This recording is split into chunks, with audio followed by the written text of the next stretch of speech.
Hi everyone, Rob here from the Mishimoto Engineering Facility. If you haven't already, subscribe to our YouTube channel and like us on Facebook for more exclusive content.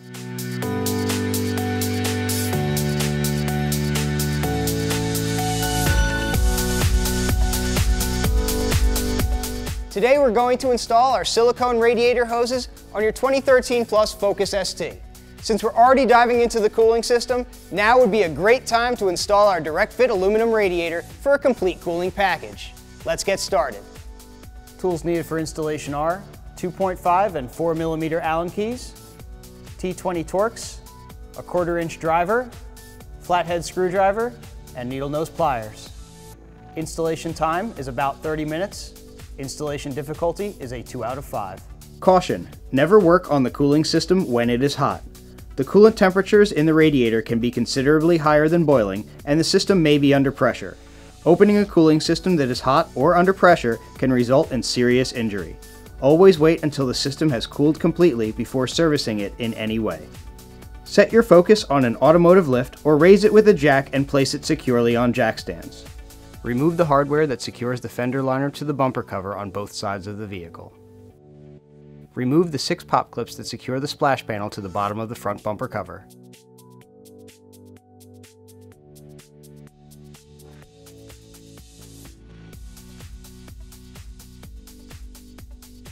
Now remove the air diverter. There are 3 T30 Torx screws holding it in place.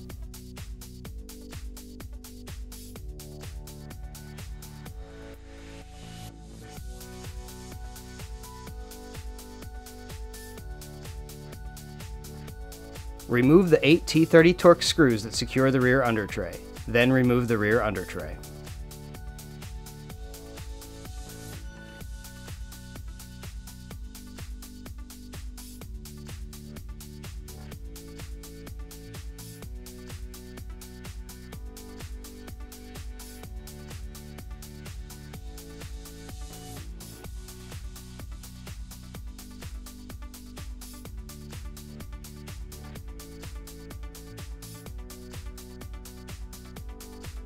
Remove the splash panel. There are 4 T30 Torx screws holding it in place.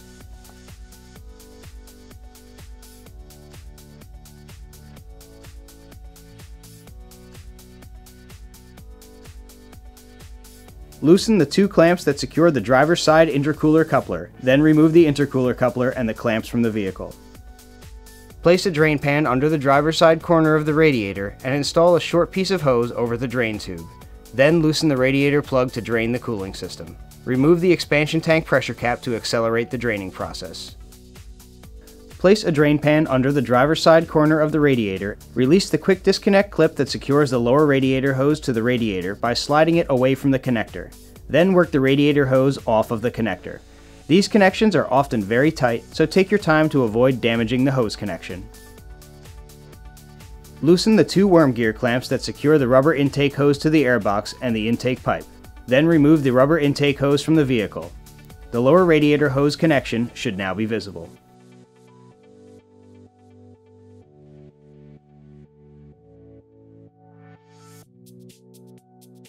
There are several plastic clips that secure other lines to the lower radiator hose. Disconnect these clips by sliding them off of the radiator hose.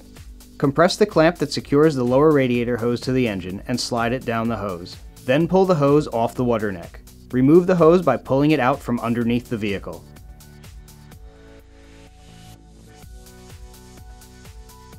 Remove the engine cover by lifting it upward, off the mounting pegs. Compress the spring clamp that secures the upper radiator hose to the engine and slide it down the hose. On our donor vehicle, the original clamp had been replaced with a worm gear clamp.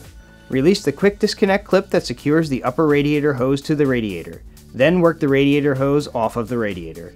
These connections are often very tight, so take your time to avoid damaging the hose connection. Work the upper radiator hose off of the engine, then remove the hose from the vehicle. This hose will still have quite a bit of coolant left in it due to the looped design, so be careful to keep it upright when removing it from the vehicle. Locate the Mishimoto upper radiator hose and lubricate the inside lip of both ends with fresh coolant. Install one of the supplied worm gear clamps over the radiator hose. Install the quick disconnect fitting of the upper radiator hose to the port on the passenger side of the radiator. You will hear a click when the hose is fully engaged. Give the hose a sharp tug to make sure it's properly connected. Install the other end to the water neck on the engine. Secure the hose to the engine with the worm gear clamp. A 1/4 inch extension and a 7mm swivel socket will make it easy to tighten this worm gear clamp. Locate the Mishimoto lower radiator hose and lubricate the inside lip of both ends with fresh coolant. Install one of the supplied worm gear clamps over the radiator hose. Lower the hose into place. From underneath the vehicle, install the quick disconnect fitting to the port on the driver's side of the radiator. You will hear a click when the hose is fully engaged. Give the hose a sharp tug to make sure it's properly connected. Install the driver's side intercooler coupler you removed earlier and secure it with the worm gear clamps. Install the other end of the lower radiator hose to the water outlet on the engine, located under the intake pipe. Secure this hose with the worm gear clamp you installed earlier. Using a 1/4 inch extension and a 7mm swivel socket will make this job easier. Install the rubber intake hose to the airbox and the intake pipe. Secure the hose with the integrated worm gear clamps. Install the engine cover by pushing it down over the mounting pegs.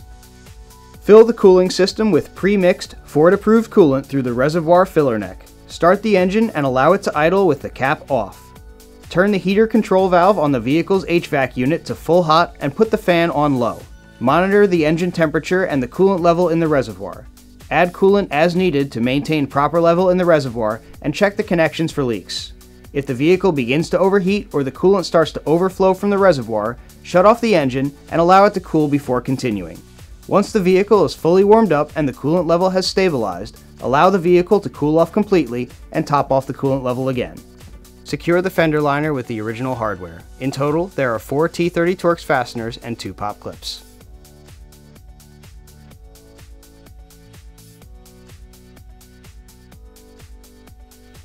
Install the splash panel and secure it with the original hardware.